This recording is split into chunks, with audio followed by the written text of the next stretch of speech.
Welcome to Classics You Slept Through. We are the book podcast where we read and discuss classic books. I'm your host, Kyle Davis, along with a girl who, to my knowledge, has never shot one of her servants, my sister, Mare. Never. Never? Not even accidentally? Not even accidentally, though they've deserved it. My Yes, those servants. underclasses. Get back in the kitchen. Cheeky. Well, today, everyone, we are talking about the last couple chapters. I didn't even ask you how you're doing. How you doing today, Mare? Good. Did you see I'm wearing our shirt? I saw you're wearing our shirt. That was our Christmas present. It's also way too small. Well, Way. I think you probably already told her that, but that's fine. So here we are here on a very gloomy Thursday. A big hearty shout out and welcome to all of our live viewers over on Twitch, twitch.tv/cystpod.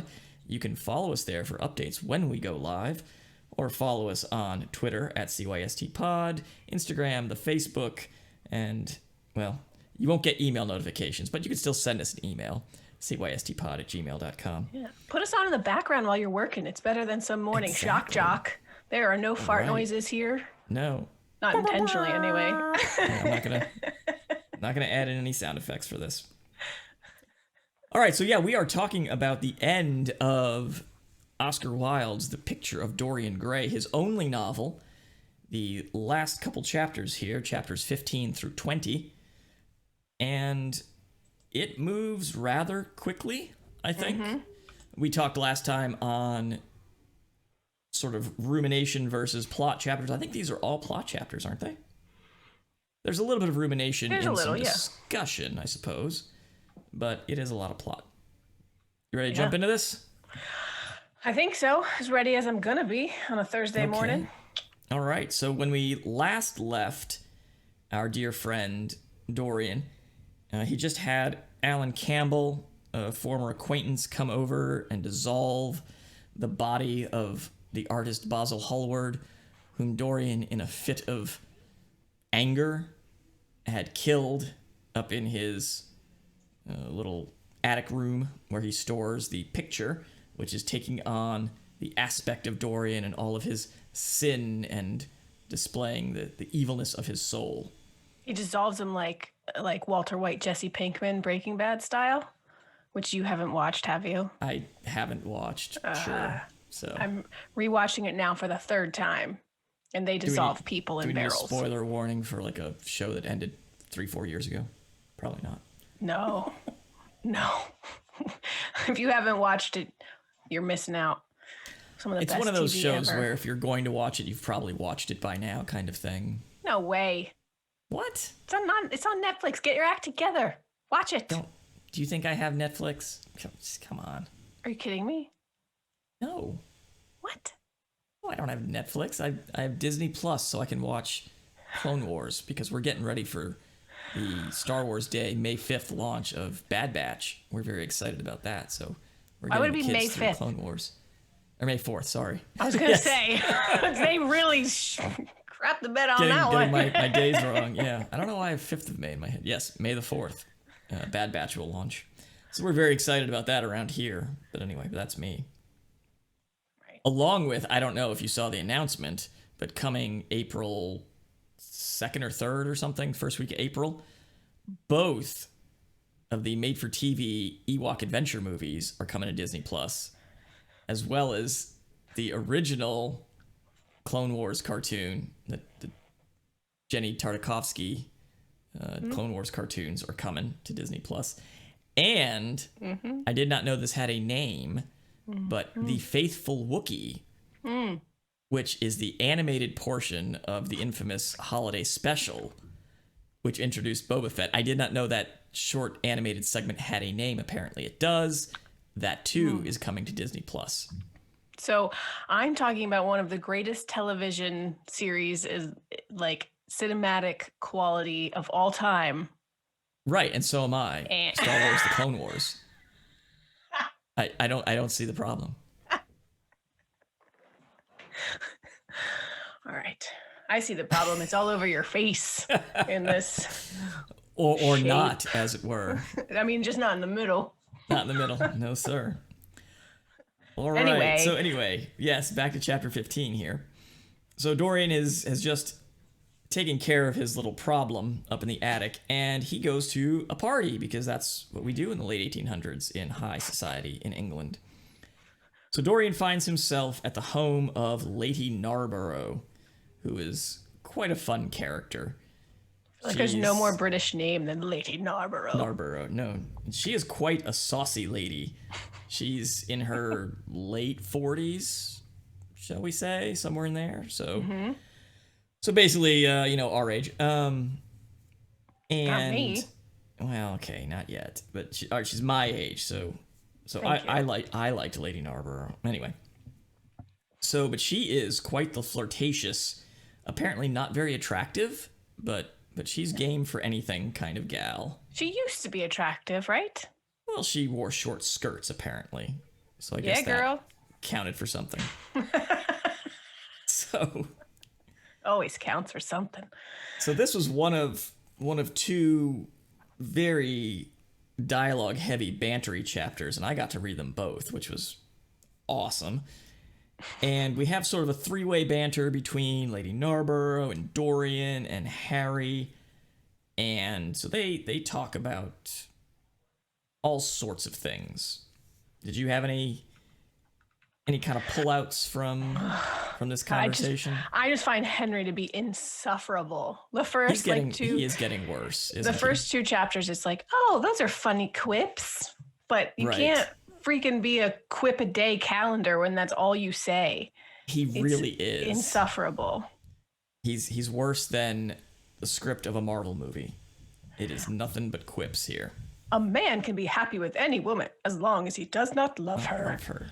God, exactly. Shut Women up, love us Henry. for our defects. If we have enough of them, they will forgive us everything, even our intellects, which we have more of than women, of course. Moderation is a fatal thing. Enough is as bad as a meal. More than enough is as good as a feast. He's like... He's almost a caricature of himself at this point. Yeah, he's like a I don't know. He's like a Ben Franklin, but like less important, less intellectual. Less interesting after a while. Perhaps Ben Franklin was also insufferable. He may have been. I don't know. Do you know he liked to take air baths, which was just him standing in his window naked? I'm taking an air bath. Look at me, Philadelphia. I'm taking an air bath. Franklin was a little freak. Someone should make a statue of him taking an air bath, like in a window down in Old City or something. It'd be great. One of my absolute favorite episodes of The Office. I don't know do you remember this? Oh, yeah. They hire the stripper, but it's just a Ben Franklin reenactor. And he starts flirting with Pam. Anyway. Aren't you a saucy lass? So that's what you've seen that. Yeah, of course I've seen that. It's one of my favorites. One of my favorite episodes. Anyway. So yeah, I can imagine Henry, like in the beginning of the book when he's, what do we say, like 25-ish, somewhere in there. Henry, yeah. Right, and he's this sort of naughty boy, right? He's saying all these things, and he's going to these parties, and he's making all these 1800s British ladies, like, titillate with scandal, right? Like, I can see him being sort of charming. But at this point in the book, he describes himself later as wrinkled and old. Like, now he's just, wouldn't he be, like, more creepy? Like, he's in his late 30s, probably. Like, he's the town drunk. Like, he's just a creepy lecher at this point. Right. So I can't see him being as charming as he was found in the beginning. Yeah. And I feel like there's a period of time when people can be that weird, like, young person, like he was, like we're talking about. And then you can be the weird old person. But in the middle, it's just weird. You're not funny or queer, you're just insufferable. And nobody forgives you for it anymore. I completely agree. And I think that's the level that Henry is hit, at least in my mind, as a character. Well, we have this discussion. They kind of talked through some things. I don't know that there was much that Wilde was trying to say in this portion. Like, in the beginning of the book, he was really saying things, I think, about art and beauty. I don't know that he was saying much about higher concepts as so much as just Henry quipping. Like he just wanted to make Henry quip some more. I don't know. I feel like Henry's character is just like, it is like something that looks like it has depth, but it doesn't. I don't have a good, like, maybe what's a good analogy for that? Like a very shallow pool, but you can't see the bottom or something, or like mirrors that go far away, but it's just a mirror. You know what? Right. I don't have a good analogy, but he says things that sound deep until you think about them, and then you're like, he's not a facade. Maybe he is. But like, what character has depth in this? Dorian has some depth. A lot of depth, actually. A little bit. I think he gains some over the course of the book. I mean, he matures, right? Yeah, he still makes the wrong choices, I think. Sure. I think Dorian at least seems like he has the capability of depth and deeper thinking, whereas Henry only presents he acts like he does, but he doesn't really. Wow, I think words Dorian are failing me. Dorian has a character arc. Henry is the same here at the end as he was in the beginning. Yeah. Like, he hasn't changed. He's just gotten older. But in the beginning we think that, because he's the one who causes all this for Dorian. He plants these ideas in his head, and he's nothing of a person, and yet he has this impact on Dorian that destroys him. Right. To 17-year-old Dorian, he is like fascinating and amazing and has this huge influence. But I think at the end of the book, Dorian's kind of, he pushes back a lot, and he's kind of fed up with Henry. Mm-hmm. And I think we'll see this a lot in 19, especially. Right? Mm-hmm. I mean, we'll get there, but yeah, I think Dorian has at least had some growth over the course of the book, whereas Henry is Henry. Yeah. All the way through. He reminds me a little bit of, what you were saying, trying to search for an analogy. There's, I don't remember what it is, but there's a subreddit that's like, I forget what it's called, but it's like teenager depth. Like, teenagers like saying deep things. Like, I'm 14 and this is deep or something. Right, something like that. Yeah, it's something like that. Yeah. And it's that kind of idea. 14 like, and deep. Who's the real savage here? Like, okay, all right. I remember printing out quotes and taping them to my wall when my room was still all purple, and there was corn posters everywhere and Mercedes-Benz posters. For some reason, I got real into Mercedes-Benz, which didn't make any sense. I just like the way they look. But anyway, I would print out stuff like lines from songs like "Love is a battlefield." And there you go. Tape it to the wall. What? Yeah, exactly. Sure it is. But no, it isn't. I don't know. I have no idea what I was doing. Don't tell Pat Benatar that, all right? Well, she was probably a kid when she wrote it anyway. She's probably like 17. So. Yeah. Yeah, well, anyway, I was going to say, maybe she's on the edge of 17, but that's good Mac. Anyway, so I did get a nice thing once again. So I was teaching a class last night. I had a couple of ladies in there, and I control the music, and so I had classic rock station on, and one of the ladies made some comment about, oh yeah, this is whoever was playing, and because normally the other trainers have like a lot of electronica and dance and hip hop kind of going, and she's like, it's a lot better than whatever they usually play. And I said, yeah, when you get the old trainer, you get the old music. Mm-hmm. And she goes, oh, you're not that old. Yeah, it turns out I'm older than she was. So anyway. You love the stories of people being like, you're not old. I do. I'm sort of the reverse Dorian Gray, right? I think we look good. We look young for our ages. Yeah, exactly. We talked about that last week, and my wife made fun of me because I said I could pass for late 20s, which now I can't because, but I think, yeah. Well, yeah, that too. But Because if of I that shave, facial yeah, hair. exactly. No, yes, if I shave though. All right. So anyway, so Dorian goes home after this party. He finally burns the clothing of Basil. It stinks. It takes him like 2 hours to get it all burnt, and he feels kind of sick afterwards. And then he looks at his cabinet and he remembers this green paste, which I don't know. I don't take opium, so I don't know what it is. Wasabi? I don't know. And That'll do something to you. You take enough wasabi at one exactly, time. it probably will. It will. Which I learned that what we get in restaurants is not actually wasabi. What is it? It's like some fake thing. Like actual real wasabi is like super expensive. So this is like some artificial. The pasty stuff you get in restaurants is not like actual wasabi flavored something. Yeah, something. Yeah. Anyway, so he changes into his like rough looking dude garb, goes out and gets a cab and heads out to the docks, and that is the end of 15. Yeah. We talked about opium last week.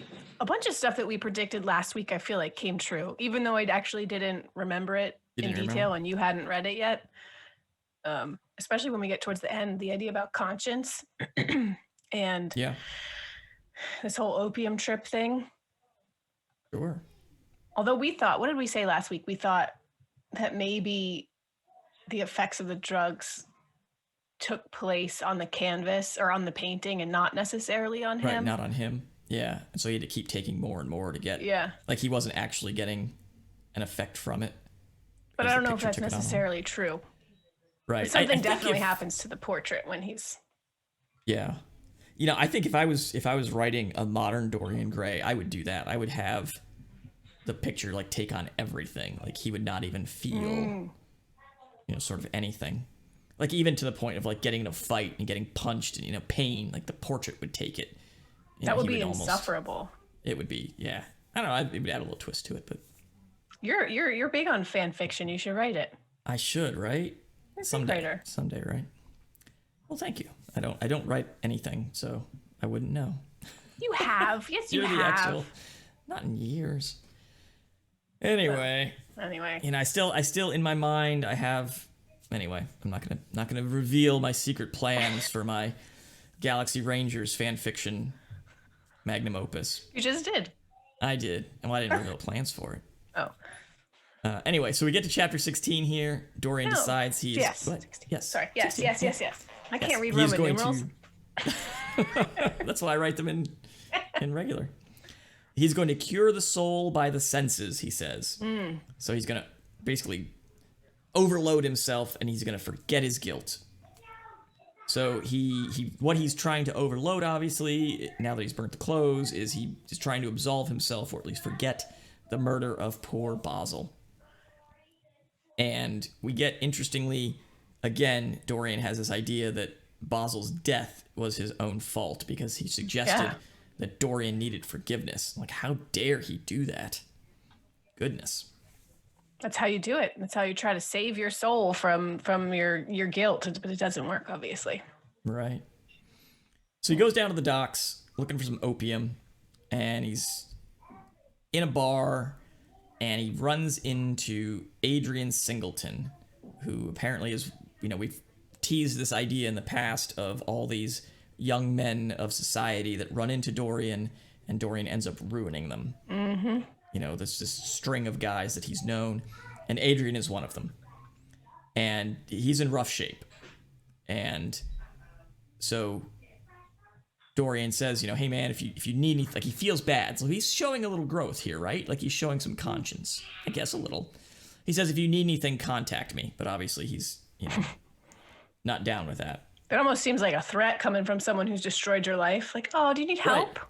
Yeah, exactly. I've ruined your whole life. If you need anything, you know where to find me, buddy. No. Exactly. So then he goes to the opium den, I guess does his thing, and then in the bar, he's, trying to forget everything, and there's some prostitutes in there kind of bantering with him, and one of them calls him Prince Charming. Well, first she calls him the devil's bargain, and he says, don't call me that, and she's like, oh, you prefer Prince Charming. Yes, much better name. So, interesting that she would know that name that only Sybil used with him. I guess, I don't know, maybe he liked it. I don't know. He must have used it about town. He must have, yeah.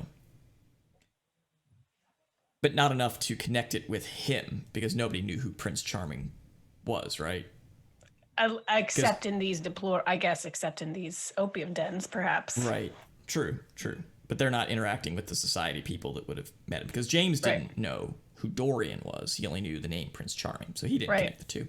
And wherever this place is quite far, because the coachman was like, no, that's too far for me. So either it really is too far, or it's literally like a place he's like, I don't want to drive there. I don't want to. Well, it said it took an hour. Yeah, so it's pretty far then. It's pretty far, an hour by coach.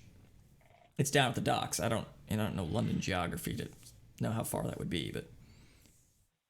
So he gets called Prince Charming, and this guy jumps up and runs out of the bar, and as Dorian leaves, dun dun dun, James Vane reappears. Mm-hmm. And it's James. And he's going to kill him. What you'll remember is Sybil Vane's brother, everybody, who swore before he went off to Australia, if Prince Charming ever did anything to Sybil, he would kill him. Exactly. And so here he is.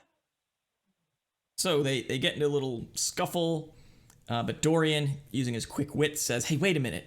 When did Sybil Vane die? And James says, about 18 years ago. And he says, look at me.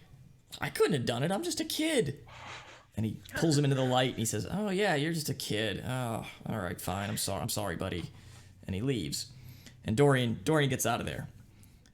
And as James is, thinking about the aftermath, one of the prostitutes comes up and says, haha, what are you talking about? That guy always looks like that. He's looked that way for years. And James is like, curses. I love Dorian's advice, though, to James. You have been on the brink of committing a terrible crime, my man. Let this be a warning to you not to take vengeance into your own hands. Quite the moralizer, Dorian. Yes, right? Well, I guess he can, from experience, lecture other people about sin. He's done them all, right? Yeah, and continues. Exactly. All right, so let me get to chapter 17, another talky chapter. Dorian goes down. We've mentioned Selby Royal a few times. It's his other property, I guess outside of the city. And he goes down, and we get this, Henry says that he loves beauty in language, right? And so then Wilde proceeds to give us another bantery, quippy, back and forth talk between Dorian and the Duchess of Monmouth, who is Harry's cousin Gladys. She's a obviously attractive young lady who's married to this sort of older, more boring gentleman who's only interested in insects and butterflies, and he's very into that. He's a man of science. Entomologist. Yes, he's a man of science.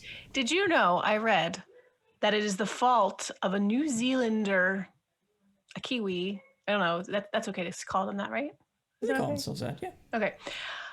An entomologist from New Zealand who, after coming home from work, wanted to stay outside longer and study bugs. And so he suggested changing the clocks 2 hours so he would have more time to look at bugs outside in the sunlight. And that apparently is one of the early suggestions of changing the clocks to save the daylight. Is this an urban legend or is this for real? I know, it was on Google. Oh, was it? Okay. Because my thought gotta believe that. My thought was somebody despises parents or just never had children and was like, oh, I'd like to go to happy hour in the daylight. Who cares? Let's change the time and screw up everybody who has children. I personally hate it because last week I was waking up without an alarm clock, 6:30 in the morning, 6 o'clock in the morning, popping awake. I was like, what am I doing awake so early? I don't know. I was getting things done. And now this week, it's like my alarm is going off at 7 and it's dark out. And I was like, oh, I don't want to get out of bed. And it's impossible to wake up. I don't like it. When does it happen that you get to wake up on your own again after having children? Basically I do now almost. They made us breakfast this morning. It was Aw. inedible, but they made it for us, so that was nice. What was They're it? working Was it on like gummy bears and Scrambled meat? eggs. Oh. No, it was scrambled eggs, but anyway. The picture of the recipe that they were looking up, and I'm like, guys, you really don't need a recipe for scrambled eggs. You just Scramble. scramble the eggs with some butter, and you're good. So I'll have to show them again. But it showed the egg whites and the yolks separated, so they Aw. just basically scrambled the yolks and didn't have any egg white in there. It was pretty bad. It was not good. Anyway, You're like they Gaston, tried. just eating a bunch of egg yolks. Eat them Rocky. Drink them down in the Aw, morning. that's sweet though. Do you guys eat them? I did not. I could not even look at them. So What kind of father are you? a terrible one, but they thought I did, so it's all Oh, good. then you're a good dad. Exactly. Yeah, They'll as never long know. as it's the thought that counts. Exactly. As long as they think you ate them. Precisely. Okay, All right. so we get into a lot of banter back and forth between Harry and Lady Monmouth, and at the end of the chapter, I mean, we can talk about some of the stuff they say, but for summary wise, at the end of the chapter, they're gonna go upstairs. You know, I probably should have researched more how an evening in Victorian is this Victorian? I don't know. What period is this? In this period of England, how you ate dinner and then I guess you go upstairs to the drawing room for smokes and cards and whatever else. So they were going to go upstairs and Dorian's like, hey, I'm going to go get some orchids. And I guess they changed clothes too because Gladys mentioned she's going to change her dress. And, Harry says, oh, you just, whatever color he brings, you just match your dress to his orchids, whatever. Well, he goes to get some orchids, and then there's a scream. He collapses. They rush to see Dorian. He's fainted because he has seen the face of James Vane at the window. He's watching him. He is. And this is the Reconstruction era, not the Victorian era. The Reconstruction. 1890s. The mauve Reconstruction, decade. The that's gay our- 90s. Reconstruction's ours. What are the Brits trying to steal Reconstruction from us? They're like, hey, on, remember man. the 1860s and 70s and reconstruct? Let's just use that. Let's just use that. Right. That's what the Americans called That's it. right. So, anyway. Yeah, when was All our right. Reconstruction? It was after Civil War, but I don't know when it officially Right. started. I guess 65, I mean, right? Until, 73 or 74 or something? I mean, it wasn't very Yeah. long. It was not 65 not to long enough. 77. There you go. Not long enough. Yeah, I knew it was like about 11 or 12 years. All right. So, anything you want to pull out of this banter chapter? Chapter 17. Yes, 17. Well, I guess Lady Monmouth, she challenges, I think Harry to describe us as a sex, sphinxes without secrets. What? Empty. Right. Like, I guess that's what he's saying. Empty, and you're so easy to know, and I don't understand trying to think- sphinxes without secrets. Right, because the Sphinx, what did the Sphinx guard? Like treasure, right? And the riddle of the Sphinx, led to treasure. You had to solve the riddle, and I Right or no? guess. Maybe women are a treasure, but they're empty. an empty treasure. Boo. He doesn't like women. We know that. He has 18 We know. selfies of Dorian. Dorian. He does not Exactly. care for women.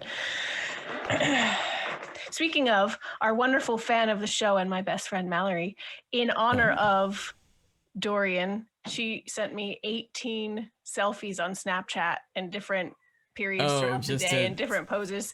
She was like, this is exhausting. So she's your Dorian now, huh? Yeah. Very nice. It was great. She also hated it, but she did it anyway. Okay, It's so exhausting. according to the Wikipedia, the Sphinx is said to have guarded the entrance to the Greek city of Thebes. So it just guarded the entrance. So a sphinx without secrets, they're a guardian to nothing. A woman would be. Like there would be no city of Thebes behind them, right? So the woman is just the sphinx. Yeah, and according to Harry, whatever treasures or things you might guard are nothing that he wants. So actually, Right. it might make sense for him. It could. It could. All right, in this chapter, Henry does mention that Dorian was once called Prince Charming, so the name has gotten around. Uh-oh. Harry says that every effect makes an enemy. So Harry is definitely of the position that there's no way, I think, to do good in life because everything that you do makes an enemy of someone. Is that true? I guess it could be true know. if people cared enough. Like, is that similar to like you can't please everyone? I suppose. Like everybody's a critic. Like no matter what you do, someone's going to criticize you for it. So I guess then it's just give up. Why bother? Right. I don't know. I can't disagree with him right now because it might be true. Yeah.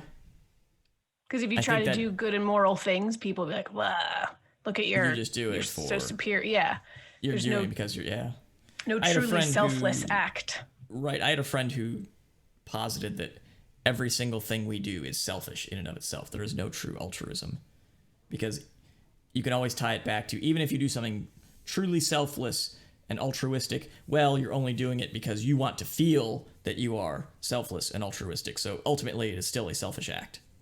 Kind of a depressing way to look at it, but, you know. I don't know. Another quote from this chapter, Henry says, "We can have in life but one great experience at best, and the secret of life is to reproduce that experience as often as possible." So one great experience. And is he saying reproduce the same experience? Or just you're that feeling. Yeah, you're always searching for that exhilarating feeling like, I don't know, like the first time you jumped out of an airplane and then you search for that for the rest of your life, but you'll never get it because it's never going to be the first time. First time, right. So I took it as kind of two ways, right? Like one would be you're always chasing a higher high, right? Like you're always trying to up that experience to get that feeling again. The other way I could see it being taken is always trying to replicate a nostalgic feeling. Like you're trying to go back and feel like something that makes you... Because, I mean, a lot of this book does talk about nostalgia and, you know, feeling on things. You know, you'll never completely replicate it, but you can approximate it through... But you're always tying it back to that experience, right? Like... Nostalgia is not a new experience. It's a reminiscing of an old experience. So even if in that moment you are experiencing pleasure or joy or whatever, it's all tied back to something else, I suppose. And half the time, nostalgia is the memory of a memory of a memory of a memory, you know, like... It's how you remember it. Yeah. And as opposed to maybe how it happened. And often they're, you know, romanticized and you think it's better than it was, and you talk to somebody else who was there and they're like, that's not how it went, it was really like this. Like, that's not how I remember it either. Right. Memory is a very dangerous thing. That's why witnesses are bad evidence in court. But anyway, we can get into that later. Eyewitnesses are not all that great. Dorian has a quote where they're talking about happiness, and Dorian says, "I've never searched for happiness. Who wants happiness? I've searched for pleasure." It's true. I think it goes along with his fascination versus enjoyment. I didn't say I enjoyed it or liked it. I said I was fascinated by it. Right. Didn't say I was happy. Said I was experiencing pleasure. Do you think we should search after happiness? Is happiness achievable? You know, there's a really great Oatmeal comic about this. You read the Oatmeal from time to time, right? From time to time, sure, yeah. Where he talks about and writes about this idea of like being happy in the state of happiness versus, and I might not be remembering it correctly, versus a state of like actually I don't feel happy right now. I feel curious or intellectually stimulated, or I feel productive, versus this strange ideal of happiness, which may or may not be achievable and certainly is not sustainable. Mm-hmm. It comes and it goes. Right. And I think overall I would describe myself as happy, though the feeling of happiness is not something that I'm feeling very often these days. Simply because the way the world is, and it's hard to feel super happy and joyful when your son wants to punch you in the face because you said don't kick your sister in the head. I don't know. Right. But 15 years from now, you will nostalgically remember those days and that age, and you will remember that, and you'll just have the wonderful version of, oh, it was so great having such a young kid. And I am weirdly nostalgic suddenly for the early pandemic, before we actually knew anything and how bad it was going to get. And it's like, that's 2 weeks off. That's cool. Like, people are working from home for 2 weeks, and but then all of a sudden, and I keep a journal, and so there's like business as usual for me on like March 15th, and then it's like March 16th. It's like everything is over. It's all gone. So this is gonna sound bad, right? So, obviously I'm an introvert. I'm already nostalgic for the pandemic in a way. Yeah. Like I got my first vaccine yesterday, my first shot. So I'm thinking about the end of this, right? When we can go back to doing things. And I'm actually, like, I have no responsibilities right now. This is obviously a very selfish take, right? And I understand that my position is much easier than a lot of people in America's right now. So I fully acknowledge that. But from a personal introverted standpoint, like, I enjoy wearing a mask and not having to go anywhere, not having to interact with people, just only going out for the bare necessities and then coming home. And I kind of like that, honestly. I do too. Like, yeah, everything got like my speed. It was like, order online, don't go out, don't interact with anyone. And I was like, this is great. This is actually, for me, it's okay. Like, I'm fine with this. And it's funny in that way, right? Because nothing, again, acknowledging that some terrible stuff has happened, and we have been super lucky in our family, and everybody stayed healthy, but also everybody really followed the rules for the most part, and was really careful. And I get it's probably a lot harder for people who aren't like us, like already introverted, already don't love. I'm good at interacting with people, but I don't love like unplanned small talk interaction. Sure. Right. Like, you're probably good with the people that you train, because that is a set, like this, there are rules, there are borders, parameters. This is what we talk about. This is what we do. But like, hey, do you want to just go hang out? No, I don't actually think that I do. Right. If there's a context for the interaction, and I understand the context, then it's perfectly fine. Yeah, exactly. That's how I am too. So, but extroverted people are probably like, they can't stand it. Oh, sure. Or if you have a job that requires you to interact with people or be out, or your job relies on other people. Yeah. Yeah, I mean, sure, this is much, much more difficult. I was lucky enough to have retired right before the pandemic, so it's not like I was needing to work right away. Right. And my job has been work from home since 2015. So yeah, this has just always been my life for the last 6 years. And then when I lost my job, it was terrible. Yeah. And then thank God I was pregnant. And so it was like, well, I do have something else to focus on. And actually being off is kind of nice. But had it not been that way, I think it would have been really bad. Right. But it was nice to sit around outside and not go to bed early and binge some shows before the baby was born and stuff. So what we're saying, people, is we're at the end of this thing. Keep wearing your masks. Get your vaccines when they come available. And we'll be back to normal, or normal-ish. probably by the fall. Yeah. Inshallah. We'll see. The one thing I can't stand, and maybe you have a different perspective because your kids are always home because they're homeschooled. Yeah. But like, I need my kid to go somewhere. Like he needs other kids. He needs preschool. He needs something. That poor child has got cabin fever like you would not. Right. I don't even know. Yeah. Like, Again, we recognize how lucky we are that, we've been able to homeschool for years and been doing it. So for us, it was not a big deal. But if you're a parent or a dual working family that relies on your child being gone for school, I can imagine this being absolutely horrific for you. It's brutal. Schools should be open soon, and in the fall, definitely they'll be back open, I think.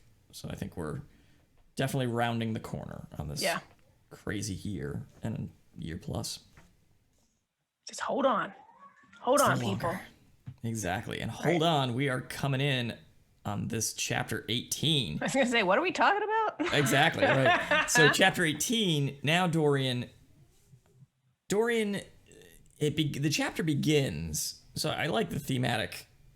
This is sort of the chapter of death, right?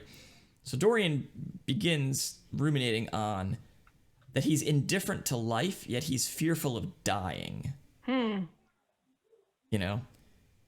So, I just really looked at this as Dorian is really, he is obviously the 1% of the 1% here.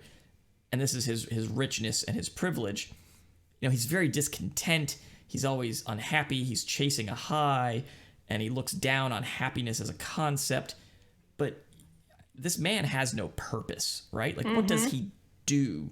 No he job. just seeks experiences and pleasure. He's just independently wealthy, right? And so, he starts to think that, maybe he didn't really see James Vane at the window. He's just kind of freaking out a little bit. He remembers the murder of Basil, and he's kind of going through that in his mind. And then he goes out with the Duchess's brother, and they're going shooting. And not only does this chapter have a theme of death, but kind of in what I was just talking about, the Dorian's privilege of not having to work and his wealth. We see this theme of the rich and poor in the Duchess's brother, who they're going shooting for rabbits, and I guess what you do is you send men forward to stir up the rabbits, flush them out, and then you as the rich guy gets to shoot them. Well, he ends up shooting one of the men, and he is very upset that this man went too far forward and he shot him, and that he's ruined his day of shooting now, as this guy lays bleeding and dying out in the field. He's very angry about it. Spoiled my shooting for the day. Why on earth don't you keep your men back? Yeah, he's very angry with the staff. So Dorian sees this as a bad omen. Henry's just like, what?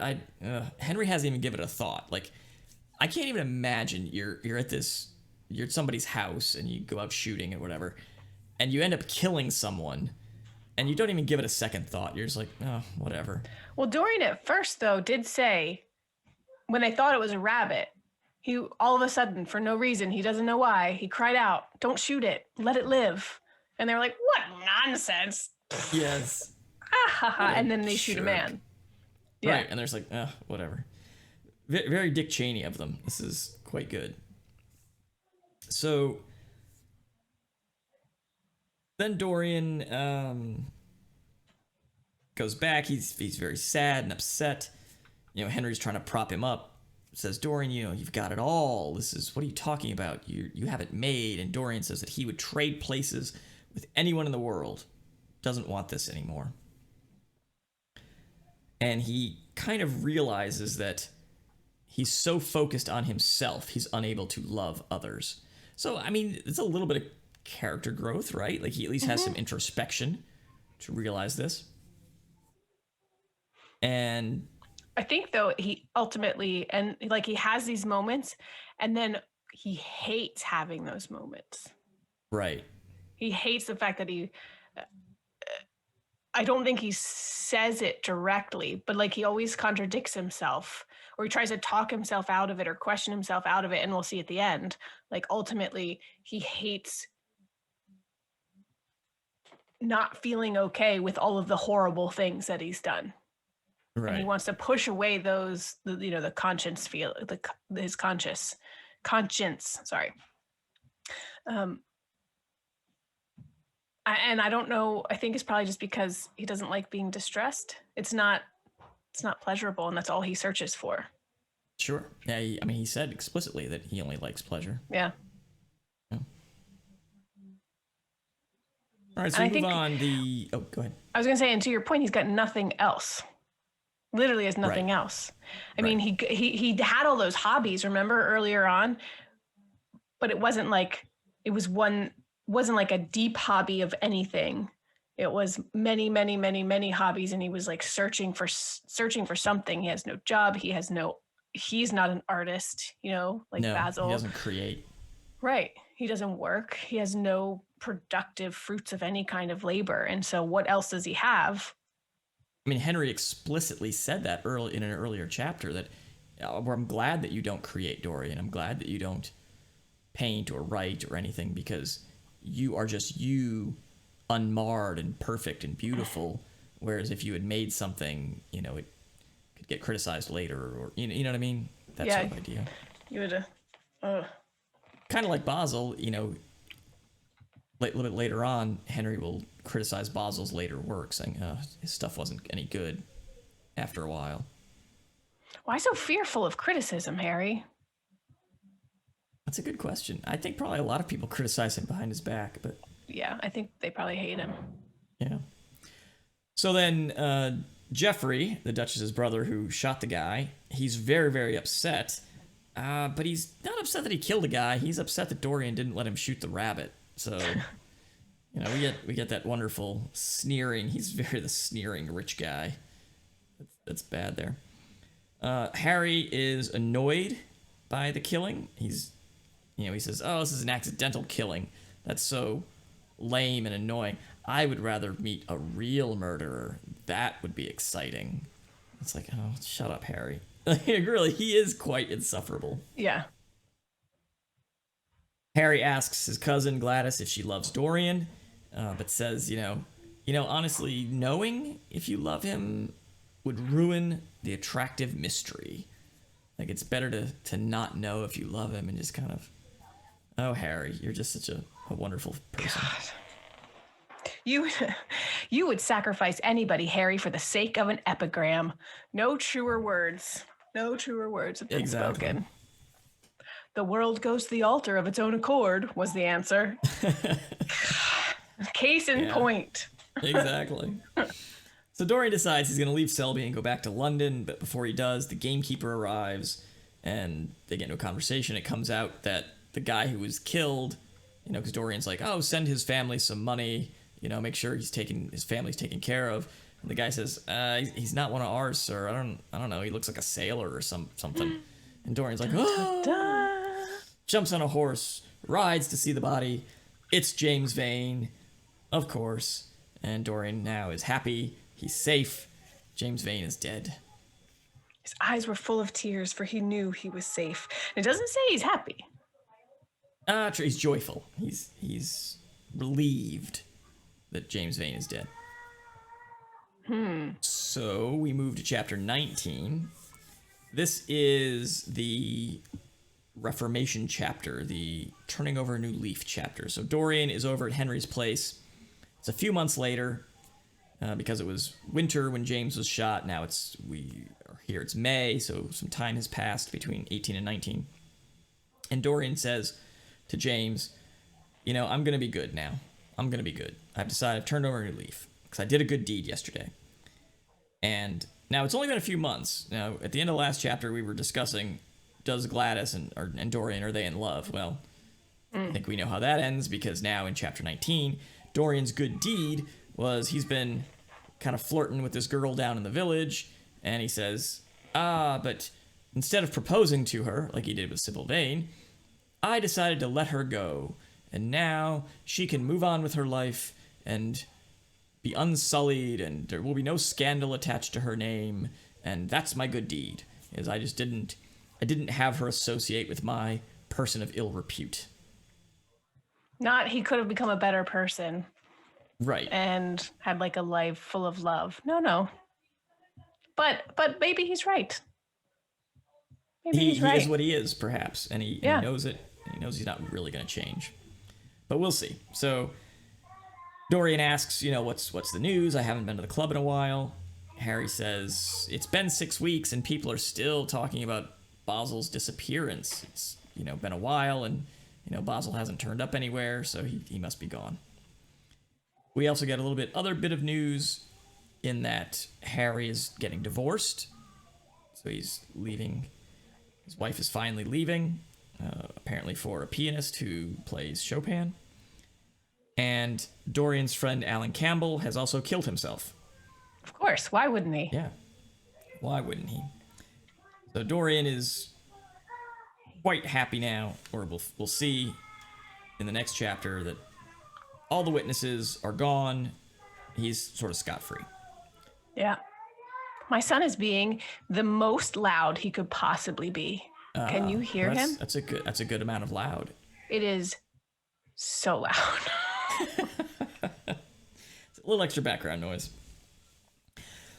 So then, now that it kind of comes out that Basil's disappeared, Dorian's able to kind of talk about it with Harry a little bit. And he brings up, well, does anybody think that Basil's been murdered? Don't they say that? Don't people say that? I was fond of him. Don't they say he was murdered? Yeah. Like, well, no, not really. And so then Dorian kind of presses a little further. And, well, what if I told you that I murdered him? Which is a really weird thing to say, first of all. Yes. Obviously it's not because he did, but who would say that? Like, even if I know he wants to confess, but if you're thinking like your hair, I don't know. That's why he says it, because he sort of wants to confess. Well, sure, he wants to confess, but look at it from Harry's perspective, right? Like, if you're just sitting around with a friend and you're like, oh, did you hear about that murder? Like, oh, yeah. What do you think if I did it? I mean, would you be like, wait, what?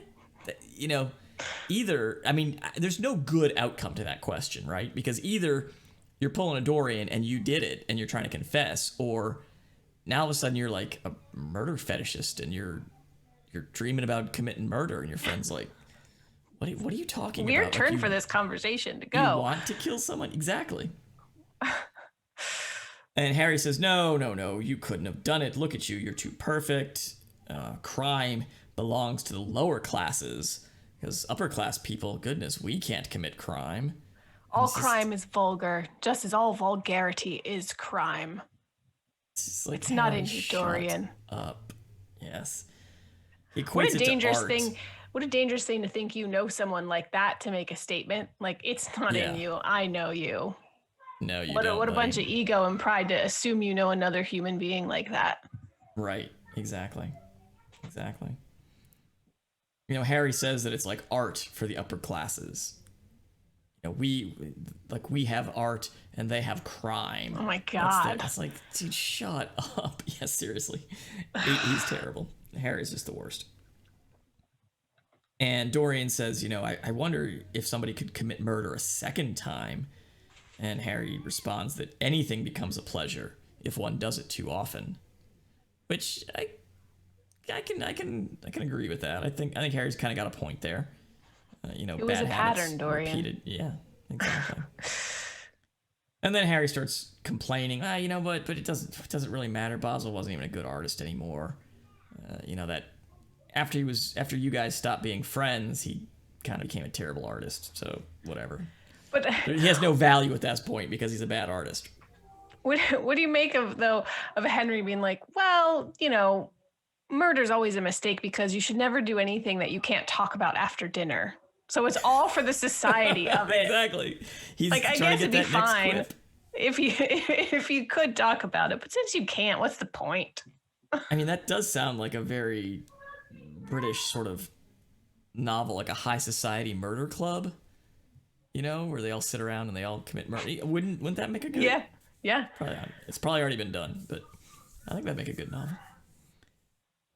So then Harry, he's very petulant in this chapter. This is whiny Harry, He says, Dorian, play some, I want some music. Play the piano for me, Dorian. And so Dorian's sitting there playing the piano, and Harry just sort of offhandedly says, the quote from Jesus, what profits a man to gain the whole world and lose his own soul?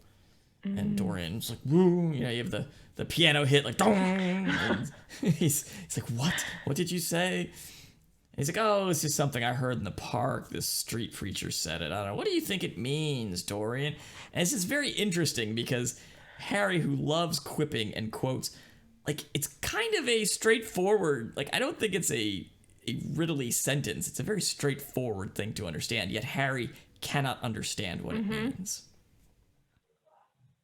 And so they kind of debate the idea of a soul, and Harry scoffs and says, of course, there's no such thing as a soul. And Dorian, oh no, Harry, I assure you the soul is real.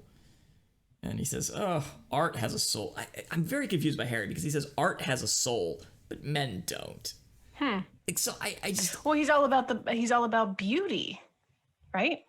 Right. But it just seems so odd to me that this character would recognize the concept of soul in art, but he is not able to, he cannot believe that a human would have a soul. It seems very odd. He has no depth. Maybe he doesn't have a soul, but he has. So how does he recognize soul in art? Like, if he does not think humanity has a soul, how can he see beauty and soul and in art? I don't know. I'm just very Perhaps it's just another epigram for him. It's just a thing that he says in company.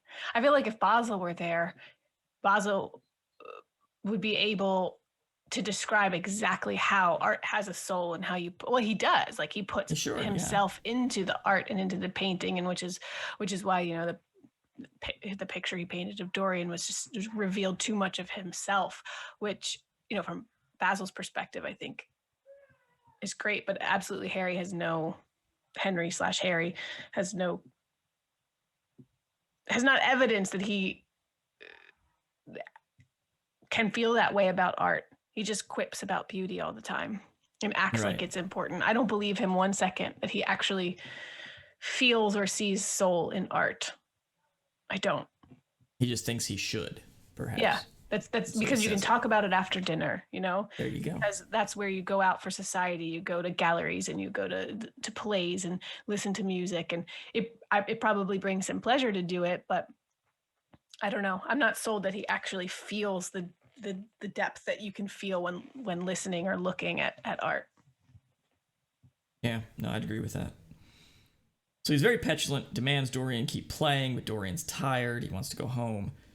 He says, why don't you come over tomorrow at 11 and we'll do some stuff? And he's like, do I have to? He's like, yes, you must come over. And he's like, all right, fine.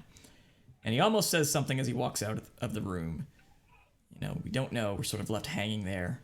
And then the chapter ends. So we reach the final chapter here, chapter 20.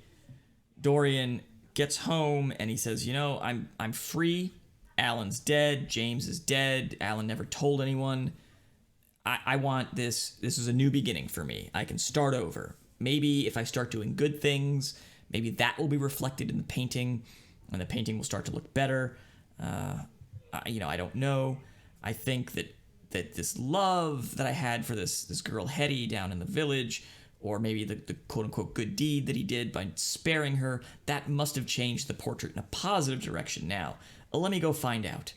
So he goes up to look at the picture, and it's still pretty bad. In fact, it's even worse, and now the face has a hypocritical expression, and he kind of realizes maybe he's only this quote-unquote single good deed that he's done, and this new leaf he wants to turn over, he's only doing it for selfish reasons, I guess, because of all the guilt that he's feeling of his life of debauchery. And he looks, and now there's blood on both hands of the painting.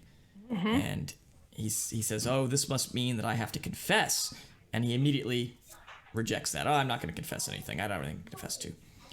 And so now he thinks, well, Alan's dead, James is dead. This painting is the one thing that damns me. It's the only evidence against me, so I'm going to destroy it. And the knife is still there. He picks it up. He stabs the picture. cries out and dies. And the servants hear this. They bang on the door. They can't get in. They have to come in from the outside. And when they do, they see this beautiful picture of Dorian Gray as he was as a young 17-year-old man, beautiful and young and unaltered, and this old, wretched, withered thing lying on the floor, dead. I have chills. Dun, dun, dun. I have goosebumps. I do. What I want to know. Thus ends our dear Dorian. Did the painting mend itself, or did it have the stab in it? It said the picture, young and unaltered, of Dorian. So I don't think it had the stab. I like this ending a lot. I do. I don't know if you do or not. Tell. Why? I love that he kills himself by accident by trying to destroy his own conscience. He's like, I'll get rid of it. I'll stop this. Like, what does he say? And he uses the same knife that he used to kill poor Basil with. It had, so that like, I don't know, it's like the fourth paragraph to the end. He's talking about, well, this murder, was it to dog him his whole life? Like, oh, God, I've just killed someone. Can't it just go away? God, is it going to bother me my whole life? And why was he burdened? Is he going to confess? No, I'm never going to confess. Picture is the only evidence, as you said, so I'm going to destroy it. But he's not destroying just the picture as evidence. He's going to kill his conscience. Its mere memory had marred many moments of joy. So it's keeping him from accessing that ultimate pleasure that he's always looking for. And he can't fully, or at least he thinks, he can't fully find joy in anything because the picture exists. It had been like conscience to him. Yes, it had been conscience. He would destroy it. So I guess, is that the moral of the story, is you cannot destroy your conscience no matter what you try to do. It will dog you your whole life. I think so. I think your life is, you can't be free of the things that you do, right? Like your life is made up of experiences for good or for ill. And you are a sum of those experiences, right? I think there's the out of, twice Dorian is urged to confess, urged to actually reform, and yet chooses not to both times, right? And in fact, the mere suggestion that he should seek forgiveness for what he's done causes him to murder Basil. Yeah. So then the suggestion is the only way to actually get rid of it is to confess. And maybe perhaps take it one more step farther, because if he had confessed but not actually felt remorseful and gotten forgiveness, so confession and forgiveness, the only way to actually move on and clear your conscience, the things that he's fully unwilling to do there, and I guess it's suggesting there is no other way, which, is the basis of a lot of religion. Like, you're going to do bad things, but it's all right if you unburden yourself, basically. Right. But he, where is it? Up at the top, it kind of, he rejects that idea too. He says he tries to do it himself, because he says, I'm going to change. But he doesn't really. Like, he's just doing it to say he's going to do it. He also says that there's purification and punishment, not forgive us our sins, but smite us for our iniquity should be the prayer of man to a most just God. So he doesn't even like the idea of forgiveness in this. No. He's like, we shouldn't be forgiven. Like, if God were truly just, he would smite us, which he smotes himself. He does. But it's interesting that the idea of forgiveness seems to be abhorrent to him, so much so that he wouldn't want it. Like, why? Right. Why? I think that's the central mystery of Christianity, is there's no way to do it yourself. And in our own human capacity, as Dorian says, or as they just said, the quote you just mentioned, it should be smote us for our sins. Well, in our human understanding of justice and desire for punishment and retribution, that's how we understand it, sure, from our limited perspective. But from a Christian perspective, or a loving God perspective, like, that's not like that's the paradox of it, right? Like we should be smitten for our iniquities, or smoten, right? Not smitten. Yes, smitten. We should be Smitten smoten. something else. We should be smote. But instead, we are offered forgiveness and love. That's not And all Dorian, religions, though. no, That's just Christianity. Yeah. Right, and specifically, I mean, Wilde is writing from an English, Church of England, specifically Right. Christian perspective.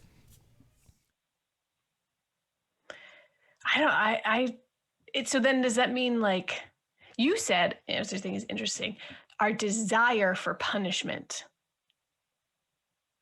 Do you, like Dorian seems to, at least at this part, desire to have to pay for it in some way in order to be rid of it. And he doesn't want to be forgiven for it because he's not remorseful. Do you think people desire punishment for the things they've done wrong? I think so. I mean, it's the... If they're remorseful, maybe. Or not, yes. I don't know. Yeah, it's the idea that if you've done something in your life so egregious, right, you can't change that, right? It's done, say. Yeah. What do you do with that moving forward with your life? I think you can either let it hold you back and you are constantly trying to atone for that, right? And you become almost fixated on it, which I think is maybe the mental space where Dorian is. Mm-hmm. Or you can accept that there is a way to forgiveness. I mean, again, I don't know how you do this outside of, I'm thinking specifically Christian, but I'm sure there are other world religions that allow for this as well, mm-hmm. right? And, well, maybe not. Maybe that's why Christianity is so different from other religions. That once you've done that, like, you are forgiven of it, and you can move on with your life, right? Like, you don't have to have this obsession. Like, obviously, in a recognition of the forgiveness you've received, you then want to, quote unquote, pay it forward, right? Like, I have been forgiven of this, so I'm going to then express my appreciation of that forgiveness in doing good things, as opposed to, I've done such a bad thing, I'm going to constantly work to atone for that. It's faith versus works in the Christian perspective. Like, you can never do enough works to atone for whatever you've done, right? It does not matter. You can never make up for it, right? Unless you are forgiven for it. And freed from it. And you cannot free yourself from it. You have to be freed from it by an authority, right? Something outside of the system. Right? I mean, you can put it in a human context, right? Like, say you commit a crime, you can't then just say, well, I did this crime, I'm just going to do all these good things and this community service to atone for this crime. Well, you can't unless there's some authority, some judge in the judicial system that says the punishment for this is community service or jail time or whatever. And then once you've, quote unquote, paid that price, okay, now you're free and you don't have to keep working for it anymore. But you can't do that on your own. And I think that's what Dorian is attempting to do. He's attempting to atone for his sin through his own works, as opposed to seeking that forgiveness, which is the only thing that can really free him from those sins. I think you're right. In a religious context, in a judicial system context, and even like a just personal relationship context, you can't mess up your relationship with someone and do something horrible and then forgive yourself. You can't. Right. I think forgiving yourself is part of it, because people will be forgiven by people around them and then still punish themselves over and over. And that's an issue too, right? You have to let it go at that point. Right. If you say you wreck your friend's car, right? You can't then say, oh, but I painted the shutters on your house. If the friend is like, no, I'm still mad about you wrecking the car, right? The friend has to be the one to free. Like, you can't free yourself of that. You can't forgive yourself of wrecking their car. Right. By doing something else. They have to forgive you of it. Right. But then also, if they're like, all right, dude, I get it, I forgive you, it's cool. But then you show up every weekend to paint their shutters and redo the driveway, and you keep doing things. They're like, get out. I already said it's fine. Exactly. You have to let this go. Exactly. So That's where Dorian is. He's in the, I'm going to do things on my own to absolve myself of this murder. But as he sees, it doesn't work. He can't. Like, nothing that he does, because he needs something outside of him to forgive him. And he's unwilling to accept that or even seek it out, because Right. it would mean he gets in trouble. Right, exactly. He would Right. actually have to atone for it, actually have to pay a price. Yep. I wonder what Henry would do should he confess. Like, Dorian doesn't want to confess at all to anyone, but he gets real close with Henry, and Henry sort of toys with the idea that it would be interesting or scandalous, and he likes a good scandal, but then I guess he throws it off as it's not useful because I can't talk about it after dinner. And he doesn't think it's in Dorian. But had Dorian confessed and told Henry that, then what? Henry would find it interesting for about 25 minutes before then Dorian probably would have to kill him too. I don't know. Well, I think there'd be two outcomes. So say he confesses, right? If he then gets like capital punishment and is hung, as which I guess is the only outcome that he's envisioning, right? Then I think Henry just gets something to talk about after dinner. Oh my goodness, can you believe Dorian? I can't believe. But say he's not executed, right? Like, I don't know if he'd probably get a life sentence, but say there was some way that he could spin it, that it was manslaughter or it was self-defense or whatever, and he gets like 5 years or something. I think after those 5 years, I think now Henry is fascinated by Dorian again, and he's welcomed back into society, and now he's like the talk of the town, right? He's the scandalous, princeling murderer boy who then pays his debt to society or whatever. But I'm also wondering, the moment he confesses and actually pays for it, the spell is broken and he immediately becomes a withered old man, because now he has to bear, like, the painting doesn't have to take anything away anymore. It's all out in the open. And even if it's not, even if it's not, like, the sins have been forgiven or atoned for or whatever, he's done his time. So maybe he doesn't wear that anymore, but he will wear his age, which was so terrifying to him, to wear his age. Unlike you and I, who don't have to worry about that. I don't wear my age. I wear someone else's. It's fine. I wear a younger man's age. What if they tried to lock him up and the picture showed up in the cell? Oh. They're like, what? What's this? And they just keep moving it out, and it keeps going back. My picture's going to serve the time. Thank you very much. It's like a really creepy elf on the shelf or something. Yes. Dorian in the cage. Anyway. Oh, I think that's good.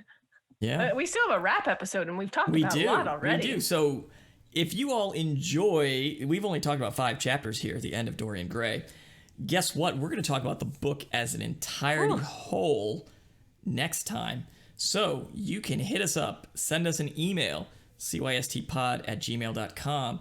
Hit us on social. We're on Facebook, Instagram, Twitter, at cystpod. We're on YouTube. Search for Classics You Slept Through over on YouTube. We're even on Twitch here, twitch.tv/cystpod. Send us your thoughts, and we'll talk about it all next week for the wrap of Oscar Wilde's The Picture of Dorian Gray, and then we'll talk about our next book, which will also be coming shortly thereafter next week. And I think this was a very deep book. I think we're going to go a little bit lighter. It'll be fun. I'll enjoy it. And maybe, perhaps, I'm going to say even possibly, one you've never actually read. You may know this one. I'll just tease that out. I don't even know what it is. Have you ever read it? You don't know what it is. I don't know what it is. Is it a classic? It is a classic. Like a real classic? A or real like classic. Not like a real classic. Like a real classic. I'm showing my elitism. Ooh, that may not a good look a for real me. classic that perhaps people have never read. I think people will know, but will have never read. Or maybe not read as widely as... Well, then I'm excited. Not read as widely as they know it. We'll put it that way. While you're listening to this, why don't you head on over to Apple Podcasts? You can rate and review us over there. Say something nice. Tell us how we're doing. But nice ratings also help other people find the show. And tell your friends if they're going for a long drive, if they're sitting around in the workshop, if they're at work and need something to listen to, if they just want to fall asleep at night to the dulcet tones of Oscar Wilde's The Picture of Dorian Gray or any of the other 7 other selections and mini poem episodes that we have. We have lots of book content all ready for your ears. I think it would be fun to listen to our podcast while you fall asleep and then wake up and be like, what did I miss? Let me hit up the discussion. There you go. Perfect. Mm-hmm. I don't think you'd want to listen to the discussion to fall asleep because I have an obnoxious, uproarious laughter that sometimes will be too loud, probably. Yes. But yes, you do.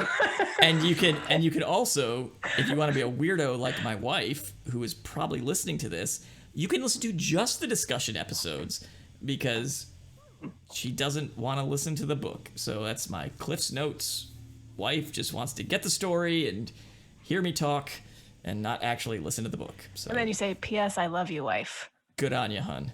Oh, I'll have to get her like a separate feed and just Good on you. Good on you, hun. All right. Anything else this week, Mare? No. No. That's it. All right. Our dad doesn't listen to this, but happy birthday. His birthday was Oh, it was. You're right. the 13th, and he's 76. 76. Yeah. Exactly. He wears the age of a younger man, I think, also. Do you think? I think so. He's a little more spry. Rides his bike and goes for walks and Very nice. has a lot of stairs in his house he hates. Well, we have reopened. Sports are coming back. And so he is 76 this year, so I'm going to take him to a 76ers game. Maybe not this season, maybe in the fall, but that'll be his 76ers for your 76th kind of thematic. Is that something he likes or is gift. it something you like? Does it matter? Does it matter When really, it's a though? gift for someone else. Doesn't really matter. All right. Well, until next time, this has been Classics You Slept Through. A lot of you have not yet returned your field trip permission slips, so please get those in. Peace.